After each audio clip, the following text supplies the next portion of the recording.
What's up guys, my name is JodyCut5 and welcome back to our player review on the channel. Today they have a brand new card release and it is the Winter Wildcard Ciro Immobile. In terms of the actual card itself, it's a very nice card to be able to have, and it's not that many requirements either. You're looking at an 84 squad with an inform, a normal 84 squad and then an 85 rated squad. The only expensive part is where the informs have been increased on the market at the moment, so that kind of makes it a bit more expensive. So you're looking in total, if you were to not purchase the cards, well, if you were to purchase the cards, sorry, and didn't actually have the cards in your squad, you're looking at about 118,000 coins on the market. In terms of the card itself, it has 89 pace, 90 shooting, 75 passing, 82 dribbling and 79 physical. He displays a 4-star, 5-star with a controlled acceleration type, a high medium work rates and 4 play styles. Off the bat, you know this is going to be a decent striker, that is for sure. He's got decent work rates, okay on the skill moves, good weak foot also, so he can ping it on his right or his left, and he's got a high amount of pace and shooting, exactly what you want within a striker.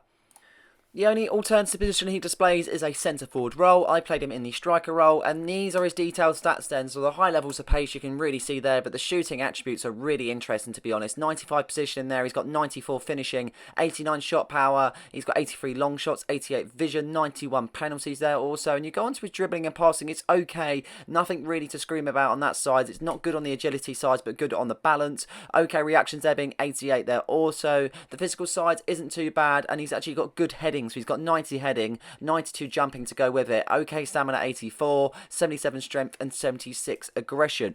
Overall, it's a pretty good card. I think there's aspects of it that you would have liked to be improved, but overall it's not bad whatsoever. He still displays good pace. He's got a good amount of shooting there also, so he can do it with his feet or his head, and it's always nice to have that aspect to it also. It's a shame his agility is a little bit lower compared to his balance, and it's a shame that's not really that equal, but it's okay on his passing attributes as well, which is nice to see. But overall, it's a decent card. Whether it kind of goes up to its value, well, we only have to find out in that aspect. But yeah, it's a good card, that is for sure.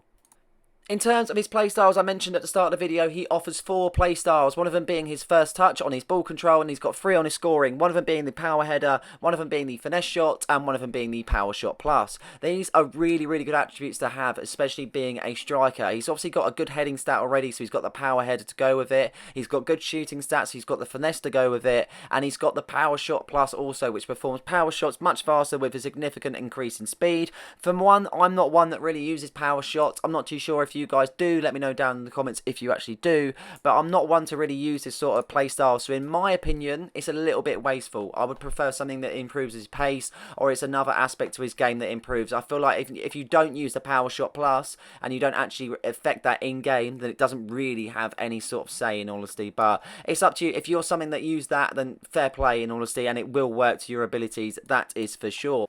With that being said, let's get into the clips and see what he's all about.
After showing these clips then, we could talk about a few things I did and didn't like about this particular card. Before I note the good things and the bad things about this particular card, I want to mention the chemistry style that I used for this particular card. The one that I stuck on was the Hawk. It's easy to stick a Hunter because you can say it upgrades its pace and shooting, but if you look in depth at what the Hawk actually does, you've got your pace, you've got your shooting, and you've also got the physical sides of his game. He's already good at heading, and he's already good at other things in terms of jumping and everything else. So if you can boost that a bit more, including his pace and shooting, it creates such a better card in my opinion, because you're not just looking at one or two things, you're looking at a majority of things that upgrades his card, and that's just a really important factor to remember when you're applying chemistry styles. The pros that I found were finishing, heading, pace, physical, short passing, and weak foot. His finishing is really good. Once he's got a chance to be in front of goal and be able to get a shot off, it is absolutely perfect. He's got very good accuracy, and that goes into his finesse trait also. Bearing in mind it's not a finesse plus, but when he uses finesses, he is very accurate with it at the same time. So it's always nice to have that. So he's got a very good finishing aspect about his game. His heading is very good. He mostly gets the most headers being fairly tall, but that power trait being having obviously the power header there also works really well in his game. So when he does retrieve the ball and he does actually win the header, he's got a decent amount of power and accuracy behind it at the same time. His pace is really good. He's able to beat defenders quite well. I didn't know if it was going to be that accurate in terms of being 89 pace. I didn't know if he was going to be fairly slow, but overall I think he's fairly fast, to be honest. He's able to beat defenders and he's definitely not sluggish, that is for sure. His physical side of his game is really good. He was able to back into the player really well, and as you saw in some of the clips, he's able to turn and pass really quickly, and that kind of goes into his balance. He's not being pushed off the ball that easily, which is really nice to have in a player. He's able to turn his man, get the pass off, and then be able to create an opportunity on goal or even score himself, which is really nice. His short passing is really good, and that goes into what I just said there. He's real good accuracy there also. He's able to get the pass off really nicely, and it displays a decent bit of accuracy to be able to kind of find his man and be able to create an assist if possible. The last thing I would say is his weak foot. He displays a 5-star weak foot, so you have no problems if it goes on his right or his left foot. Some players you have, when they've got a decent kind of a worse weak foot, you find that you're putting it on their preferred foot because you know they're not as good on one foot. But that's definitely not the case with this one. Left foot, right foot, he knows where the goal is, that is for sure. His cons I'd find is his agility and his dribbling aspects of his game. The agility wasn't the best, as you showed in the attribute details. His agility isn't kind of the best, and he's not the most agile player. I feel like when you are dribbling with the ball and you feel like you want to kind of twist in and out of players, he doesn't really offer that aspect of his game. He feels a little bit sluggish in that area. Don't get me wrong, he's fast, he's able to score and everything else, but in that way he's able to get past defenders. I feel like that sometimes hinders his game, that is for sure. And the last part is his dribbling. I feel like it could be a little bit better on the ball, and I think that kind of goes into his agility. I think if he had better agility, then he'd definitely have a better dribbling. He doesn't have the highest of stat in his ball control either, so that might have a part to play in it. I'm not too sure. But overall, this is a very good card to use, that is for sure. I mean, I really enjoyed using it. Even if you've got some links in to be able to Serie A or the Italian, obviously, links, that would be nice to be able to include this card. Or if you want to put him off the bench, I feel like he would make a massive impact. If you've definitely got the fodder sitting there to be able to complete the SBC, it might be worth your time, that is for sure. But I hope you guys have enjoyed this episode. Please like and subscribe for more content just like this one. And don't forget to hit the notification button so you never miss a video. Cheers.